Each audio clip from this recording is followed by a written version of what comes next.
Hello, I'm Claire Walger. I'm second in English at Hayesfield Girls' School and I'm also the Accelerated Reading Coordinator there. During this presentation, I'm going to be looking at how we can encourage our students to make a time to read, particularly during this period of lockdown, but also beyond. So just to start, to give you an overview of what we're going to be covering, we're going to focus first of all on the secondary school situation and particular hurdles there to overcome. Then we're going to be moving on to reading and its impact in the academic world and in terms of securing exam success. We're going to be looking and devoting a bit of time to reading and its importance to well-being. Now more than ever, that's a really pivotal part of the role that reading plays.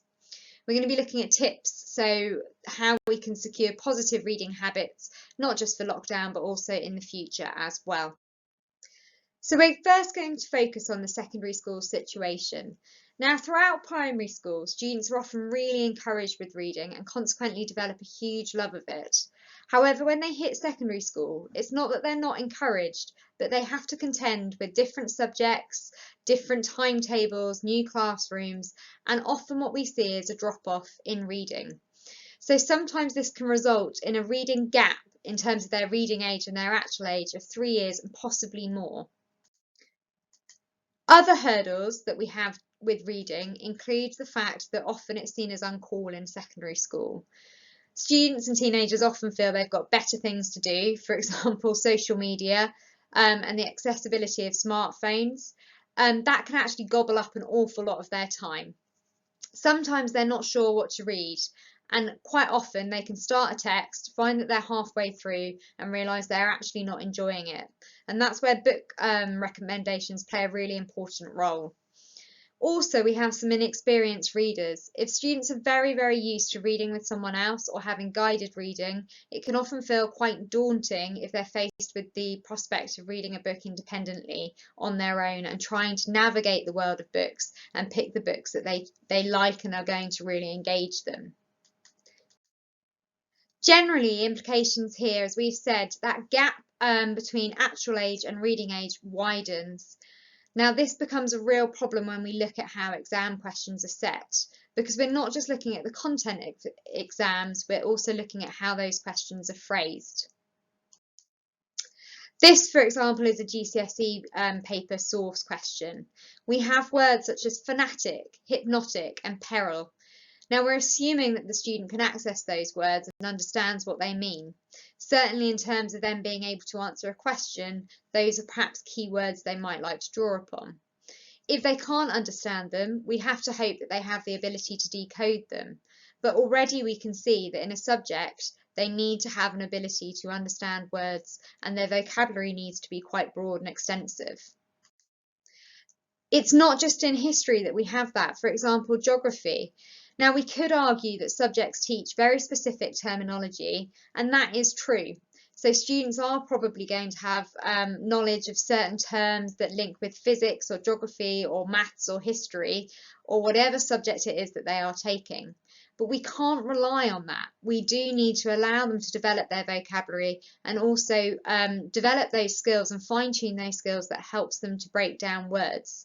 So we need them to understand what assess means in its full entirety. We need to understand things like economic impacts. We can assume that students understand them, but actually that can be quite dangerous. What are our academic world takeaways then in terms of reading?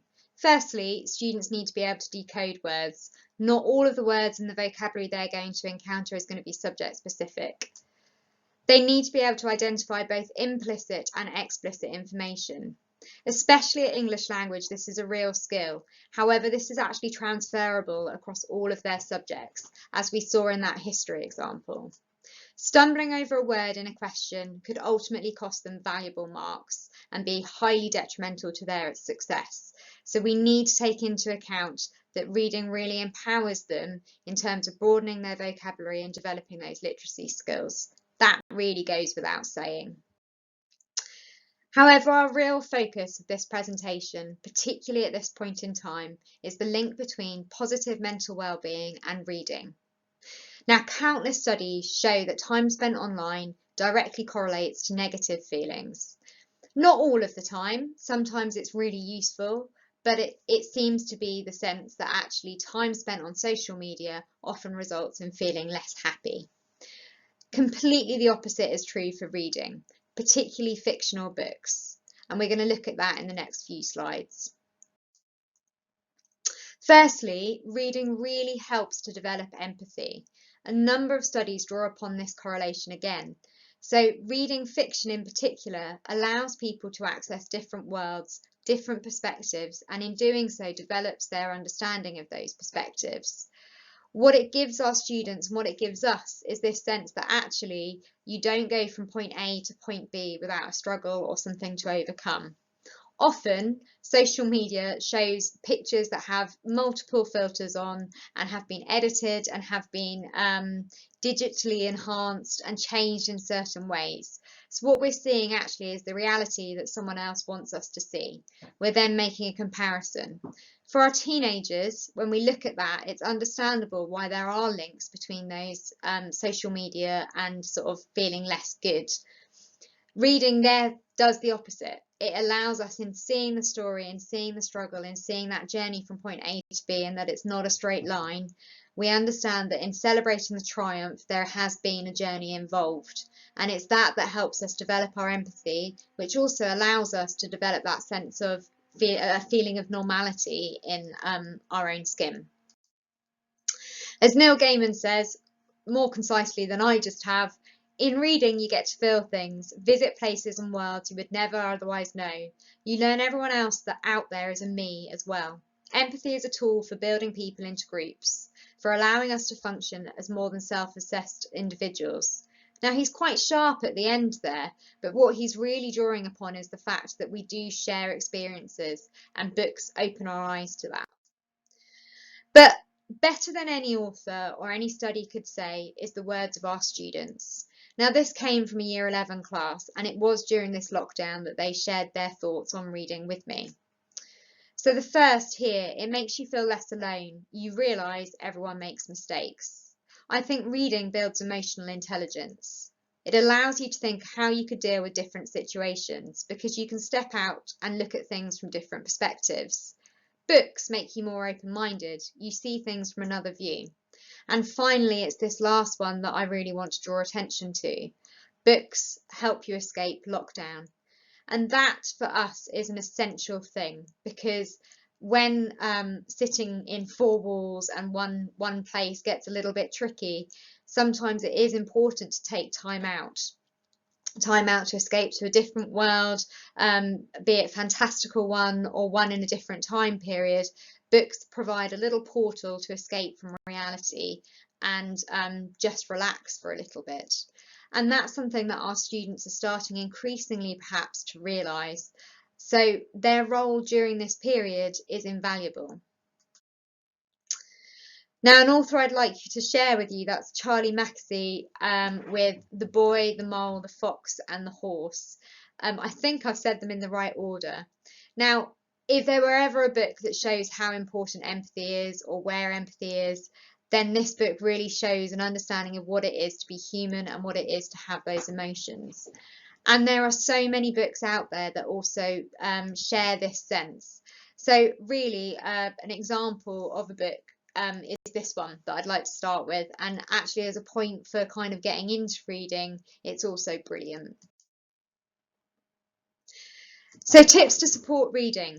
Reading together. It may seem like something that we do really independently, and actually sometimes we do need to disappear off into a space and just have a bit of alone time with a book. However, the ability to discuss books, for example, book clubs, and perhaps they're not always possible, but thinking of ways around that. So could your son or daughter join a WhatsApp chat that is a book club and share book ideas? I know actually some students have that up and running. Even within households, reading a book together, talking about it afterwards, sharing loves of favourite characters, all of that helps to bring the book to life and gives another point of discussion. It may feel really silly at first, but even reading bits of a text out loud, that's something we do with children, but we lose as they become teenagers, and its power in terms of engaging people in reading can never be underestimated. Designating reading time and space. So even if it's a particular chair in a particular corner of a room that you sit on, certainly building in time, as anyone who's involved in sports will know, building something into a habit means that it becomes routine and then you can't avoid it, i.e. the early morning run or whatever. The same can be said for reading. Designating a period of time today that is protected as reading time is a really good step forward in ensuring that reading actually is done. Encouraging social media. Now, it may seem like I've been a bit negative on social media. It's not all bad. There are some fantastic hashtags out there and some sites that I've shared in a bit. But yeah, certainly allowing sort of Bookstagram and different book ideas. Goodreads is one. Again, there's that encouragement to read and that idea that actually it's a community thing. Read fiction and non-fiction. So I've spoken at length about the power of fiction in terms of generating empathy and lifting mood, but actually non-fiction develops our ideas of different perspectives and different cultures and allows us to see things from different viewpoints. Also, what's important with non-fiction is that critical reading. So certainly in a time where there is a lot of fake news, having discussions with your son or daughter about non-fiction reading is fantastic in a way of developing their critical mind and getting them to read things with a little bit of a skeptical mind as well. Role modelling. If we expect things from our students, we have to role model that behaviour. So, and it can be really tricky, particularly in lockdown with everything going on and there's an awful lot to juggle. But in the back of our minds, what we should have is if we are asking something of our sons and daughters or our students, we need to be role modelling that as well. And also going back to what I've said about reading and mental health, it's not just good for teenagers, it's adults as well that need that escape. So if there can be sort of all of those things like designating time, a space or a chair to reading, then that's a really good step forward. Talking about the importance of reading as well, and that's not just in the sense of exam success. Actually, I think the most significant positive aspect of reading when discussed with students and teenagers is its impact on mental health. So allowing students to see it from that perspective and really opening up those discussions will help them to see its value. Starting points. So I've mentioned earlier about hashtags, so Bookstagram, hashtag Bookstagram on Instagram. That's a really good point for students who are on social media. But also recently the Oak Academy released a video a week with an author, and they've got a free national library where students can log on, have a little look at the books, but there is an author a week and a fictional text released a week. So far what I've noticed is that seems to be really good with year 7 and 8 students. So last week was Jacqueline Wilson and the story of Tracy Beaker, for example, something that's probably going to engage our younger students. But for the older students, we've got something like Goodreads. So it's a book site where you can log which books you read, look at what your friends are reading. So actually what we also find is teenagers are encouraged to read if it's something that their peer has recommended. It makes sense. Classically, for younger readers, also gives them access to classics, surprise, surprise, such as Alice in Wonderland. Those are free of charge and they can be read. Audible, so often there's a question about do books where there's an audio of them have the same value as books that are read? Well, in terms of introducing new vocabulary, absolutely. And that's a really good way and a starting point if you find that you've got a really reluctant reader. Sometimes listening to the story and having that intonation can really help them get on board and help them to understand. And also we can't forget that that's giving them the pronunciation of some key words and vocabulary too. So wrapping up the key messages then. It goes without saying that reading is absolutely integral in terms of securing exam success. But what we're really looking at is the power of reading to transform the current situation. It provides an outlet for students to escape, whilst also allowing them to flex their empathy muscles and develop understanding of different perspectives and new ideas. We cannot underestimate the power of reading in terms of allowing and securing a positive mental mindset, particularly in this period, but also as we move forward.